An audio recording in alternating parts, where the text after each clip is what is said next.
এই যে এদিকে হাই বলো, বলো হাই।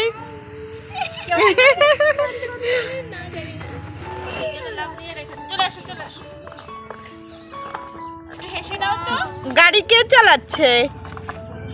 গাড়ি কে চালায়? কে চালাচ্ছে? বাবু।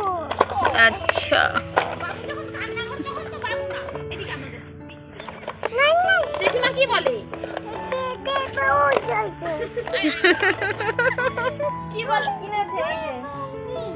কি এই যে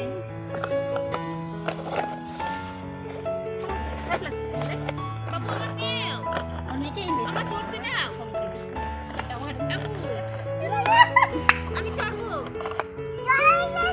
চলো যাই না। কোথায় বসবে জেঠিমা? কোথায় বসবে? নেমে যাও, আমাকে দিয়ে দাও। হ্যাঁ দাও বাবু। শুভ সকাল আমার প্রিয় পরিবার, তোমরা সবাই কেমন আছো? আশা করছি সবাই খুব ভালো আছো, আমিও ভালো আছি। তো দেখো, কদিনের ছুটি নিয়েছিলাম, এই কদিনের ছুটিতে উঠানটাকে একটু সুন্দর করার চেষ্টা করছিলাম। তো এখন দেখো এই যে ইট দিয়ে একটু সাজিয়ে নেওয়ার চেষ্টা করেছি। এখনও অনেক কিছুই বাকি রয়েছে। উঠানের এই যে এক সাইডে মাটির ঢিপি ছিল, সেইগুলোকে আস্তে আস্তে করে একা হাতে মাটি কেটে এটাকে মানে সরানোর চেষ্টা করেছি। এখনও অনেকটা বাকি রয়েছে। এখানে অনেকগুলো গাছপালা ছিল, সেগুলোর শিকড় আছে, সেগুলোর শিকড় তুলে তুলে ফেলতে হবে। আর এই যে এই বড় শিকড়টা, এটা তো আমি পারবো না, এটা পাশের বাড়ির ওই যে দিদি ভাই আছে, ওনার ছেলে শুভ, তো ওই এই শিকড়টা তুলে দিচ্ছে। আর এখানে দেখো এগুলো হচ্ছে শালুক। তো কে কে শালুক চেনো কমেন্টে জানিও। তো ঋষিকা আর ঋষিকার বাবা দুজন মিলে শালুক তুলে এনেছে। তো আজকে এই শালুক রান্না হবে। আজকে আমি রান্না বান্না তেমনভাবে কিছুই করব না, আমার ভাত রান্না হয়ে গিয়েছে সকাল সকাল। আর এখানে আমি এই যে শালুকগুলো কেটে দেব, পূজা মাছ দিয়ে রান্না করবে। তো আজকে এই শালুকের রেসিপি তোমাদের সাথে তো আমি শেয়ার করতে পারবো না, খালি শালুকটা কেটেই আমি ওকে দিয়ে দিয়েছিলাম। আর আমার মানে ঘর সংসারের কাজ তো থাকে, ঘরের বাইরেও অনেক কাজকর্ম থাকে, সেই কাজগুলো আমি আজকে করব। তো এখানে যে ওটা দেখেছিলে শালুক, আর এর মধ্যে রয়েছে ঘেঁচু। তো এই ঘেঁচুগুলো ঋষিকা খুব কষ্ট করে, 4-5 দিনের কষ্ট হচ্ছে এইগুলো এনে রেখেছে। কে কে ঘেঁচু মানে জানো যে খেতে হয়, সবাই কমেন্ট বক্সে জানিও। তো ওই ঘেঁচুগুলো ঋষিকা তুলে এনেছে ওর দাদুর জন্যে। কিছুদিন পরে পূজা যাবে উত্তরপ্রদেশ, তো এই ঘেঁচুগুলোকে রেডি করে দেব, ও বাবার জন্যে নিয়ে যাবে। তো বাবা ঘেঁচু জিনিসটা খুব ভালো খায়, আমরাও ভালো খাই, কিন্তু আমি মানে বাবার বেশি ফেভারিট। তো এই জন্যে ভাবি যে অল্প স্বল্প যা পেয়েছি ওইগুলো রেডি করে বাবার জন্য পাঠিয়ে দেব, যাই হোক বাবা খুশি হবে। প্রত্যেক বছরই বাবা শুধু এইটুকু খোঁজ নেয় যে কিরে ওখানে জল হয়েছে নাকি, ঘেঁচু হয়েছে নাকি। তো 5-6 বছর হয়ে গিয়েছে কোনো জল হতো না, এই জন্য ঘেঁচু আমরা পেতাম না। তো এইবারটা নিচ সাইড থেকে অনেকটা মানে জল হয়েছিল আর ঘেঁচু হয়েছে, ওখানে অনেকটা ঘাস আছে, দুব্বো আছে, তোর মধ্যে থেকে ঘেঁচু তোলাটাও অনেক কষ্টকর। তবুও ঋষিকা 4-5 দিন গিয়ে গিয়ে ওইটুকু ঘেঁচু তুলে এনেছিল। এখন এই যে চলে এসেছি, মাটি কেটে নেব। কিছুটা মাটি প্রত্যেক দিন এইভাবে কেটে কেটে সরানোর চেষ্টা করছি। অনেক দিন ধরে আশায় ছিলাম যে যাই হোক কেউ এই কাজগুলো করে দেবে, কিন্তু করার মতন কেউ নেই। বরমশাইয়ের মাজায় খুব ব্যথা, ও করে দিতে পারবে না, আর বলছে যে অল্প মাটি, এই অল্প মাটির জন্যে যৌন আর কি নেব। তো বলেছিল যে আমার মাজা একটু ঠিক হলে তখন করে দেব, কিন্তু সেই মানে আমি অপেক্ষা করতে পারছি না কবে ওর মাজা ঠিক হবে। আসলে যতদিন শীত থাকবে মাজা তো আর ঠিক হবে না, সেটা আমি বুঝে গিয়েছি, কারণ এই ঠান্ডার মধ্যেই যত মাজা ব্যথা বিষ হয়, আর এগুলো শীত না গেলে আর ঠিকও হয় না। তো তাই আমি অল্প অল্প করে প্রত্যেক দিন এইভাবে চেষ্টা করছি যে এখান থেকে মাটি কেটে কেটে সরানোর। তো মাঝে ওই যে বললাম না যে কদিন আমার শরীরটা বেশি একটা ভালো ছিল না, তার মধ্যেও আমি এই মাটিগুলো কেটে কেটে সরিয়েছি, কারণ এখন আমি চাইছি খুব তাড়াতাড়ি এই উঠানটাকে আমার মনের মতন করতে। জানি না কত দূর পারবো, তো তবুও আমি চেষ্টা করছি যে মাটির উঠানটাকে সুন্দর করে করে তোমাদের সামনে প্রস্তুত করব। যাই হোক, এখন মাটি কেটে চলে এসেছি দিদিভাইদের বাড়িতে একটা ঝুড়ি নিয়ে।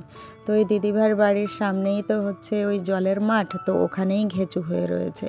কদিন ঋষিকা ঘেঁচু তুলেছে, আজকে ভেবেছি যে আমি ঘেঁচু তুলবো, দেখি আমি পাই নাকি। আর এখানে দেখো দিদিভাই রান্না করছিল, তো ওনাকেও একটু দেখালাম।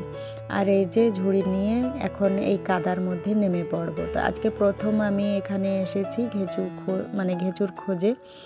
এর আগে আমি ওই 5-6 বছর আগে যখন জল হয়েছিল তখন তুলেছিলাম, অনেকগুলোও পেয়েছিলাম। তখনই প্রথম জানতে পারি যে এখানে ঘেঁচু আছে। এর আগে তো আমি বাবার মুখে শুধু গল্প শুনেছিলাম, কোনো দিন খেয়েছিলামও না। তো উনি যেভাবে বলতো যে এরকম এরকম হয়, তো ওনাকে একবার ভিডিও কল করে দেখিয়েছিলাম, তো উনি বলেছিল হ্যাঁ হ্যাঁ মনি, এটাই ঘেঁচু। তখন তুলেছিলাম, সেই জায়গার থেকে জানা যে এখানে ঘেঁচু হয়। যাই হোক, আজকে জলে তো নেমেছি, কিন্তু সত্যি কথা বলতে অনেক কষ্ট করেও কিন্তু আমি ঘেঁচু পাইনি। আর যেগুলো পেয়েছি ওই মটর ডালের যেরকম সাইজ, ওই সাইজের পেয়েছি। তো মনে হচ্ছিল না যে আমি সাকসেস হয়েছি। এর থেকে ভালো ঋষিকা তুলেছিল। ঋষিকা আমাকে বলছিল যে তুমি তো পেলে না, দেখলে আমি কষ্ট করে কতগুলো ঘেঁচু তুলেছি। সত্যি ওই যেগুলো দলা দেখিয়েছি ওটা অনেক কষ্টের জিনিস।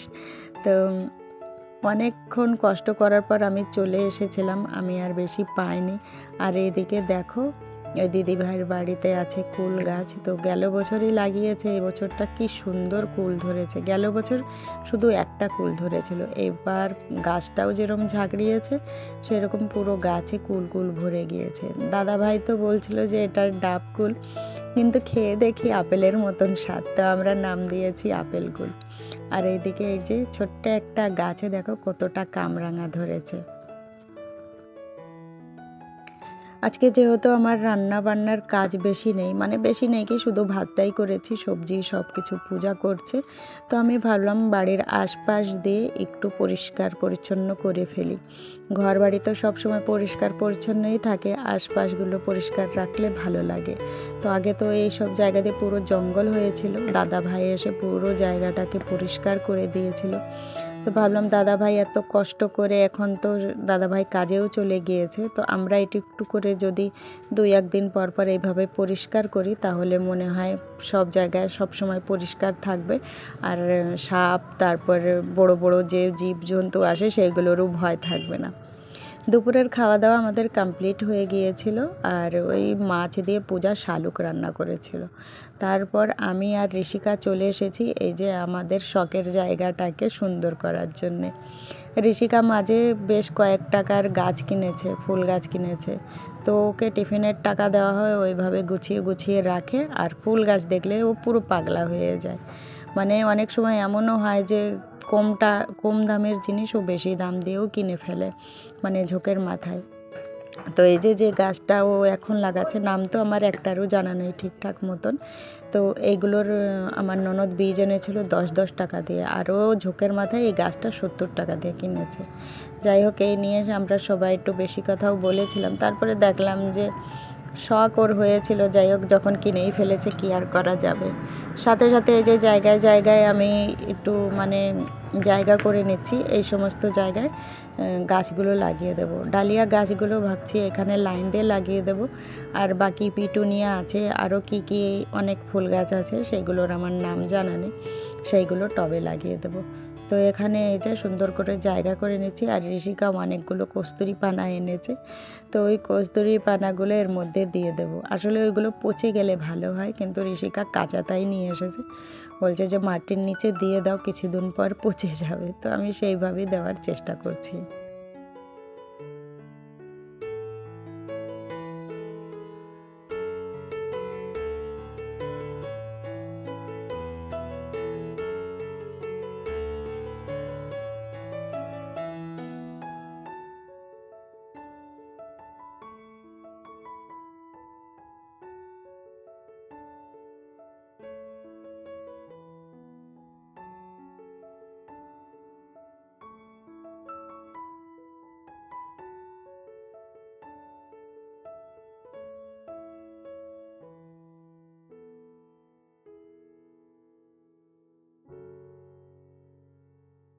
এই ফুল গাছ লাগানোর শখটা সেই ছোটোবেলার থেকেই, কিন্তু কোনোদিন পূর্ণ করতে পারিনি। বাপের বাড়িতে বাবার শখ ছিল সবজি লাগানোর, আর আমার শখ ছিল ফুল গাছ লাগানোর। এখন আমার দুটোই আছে, মানে সবজিটাও লাগানোর ইচ্ছা হয় যে একটু শাকসবজি লাগাবো, একটু বাড়ির টাটকা শাকসবজি খাবো, আর একটু ফুল গাছগুলো দিয়ে ঘরটাকে একটু সুন্দর করে সাজাবো, উঠানটা সেজে থাকবে, দেখতে ভালো লাগবে। যাই হোক, বিয়ের অনেক কয় বছর পার হয়ে গিয়েছে, সেটা তো আমার মেয়ে দেখে বুঝতেই পারো যে আমার বিয়ে হয়তো 2-4 বছর না, অনেক কয় বছর হয়ে গিয়েছে। তো এর মধ্যেও আমি কোনোদিন আমার শখটাকে পূর্ণ করতে পারিনি। এই বছরটাই পারছি অল্প অল্প করে শখটাকে পূর্ণ করার। যাই হোক, এই যে ভগবানের আশীর্বাদে ঘরের পেছনে ছোট্ট একটা উঠান পেয়ে গিয়েছি। এখানেই মনের মতন করে মা মেয়ে দুজনেই জুটে পড়েছি। ঋষিকারও সেম আমার মতন শখ, ওই টিফিনের টাকা বাঁচিয়ে বাঁচিয়ে সব ফুল গাছ কেনা ওর। তো যাই হোক, ওর তো এইবার 9th ক্লাসের পরীক্ষা দিল, এখনও রেজাল্ট বেরোয় নাই, সামনে মাধ্যমিক পরীক্ষা দেবে। তো ওকে বলা হয়েছে যে তুই পড়াশোনায় শুধু মন দে, এইসব জিনিসে তোর মন দিতে হবে না, এসব দেখার জন্যে আমি আছি, আমি চেষ্টা করব প্রত্যেকটা গাছগুলোর যত্ন করার, এই আর কি। আর তুই পড়াশোনায় মন দে। ওর বাবা বলেছে তুই যদি ঠিকঠাক করে পড়াশোনা করিস, আরও ভালো ভালো ফুল গাছ টব সব কিছু কিনে রাখবো, তোর মনের মতন করে ঘরের এই উঠানটাকে সুন্দর করে সাজিয়ে দেব।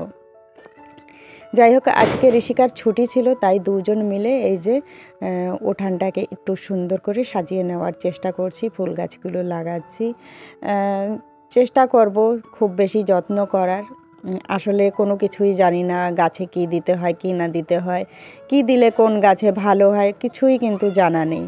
তবুও মা মেয়ে দুইজন জুটে পড়েছি।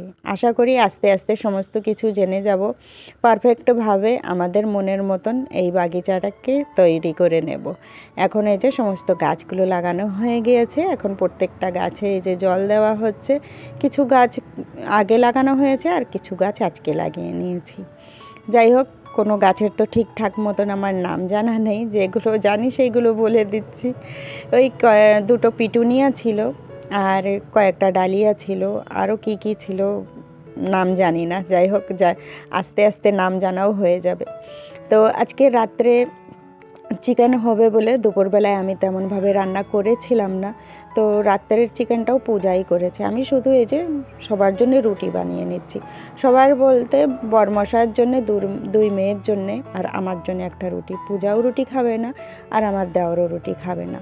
তো ও ওইদিকে চিকেন আর ভাত রান্না করেছে, আর আমি এখানে রুটি করছি। তো এইবার আমাদের যে মানে গম থেকে আটা ভাঙানো হয়েছে, সেটা একটু মোটা মোটা টাইপের। আমরা বাড়ি থেকে বলেছি যে আটাগুলো একটু মোটা টাইপের ভাঙাবে, কারণ একদম মিহি আটাটাও খাওয়া ঠিক না, তাই দেখতে হয়তো খুব বেশি সফট দেখা যাচ্ছে না। যাই হোক, এখন চিকেন আর রুটি খেয়ে নেব।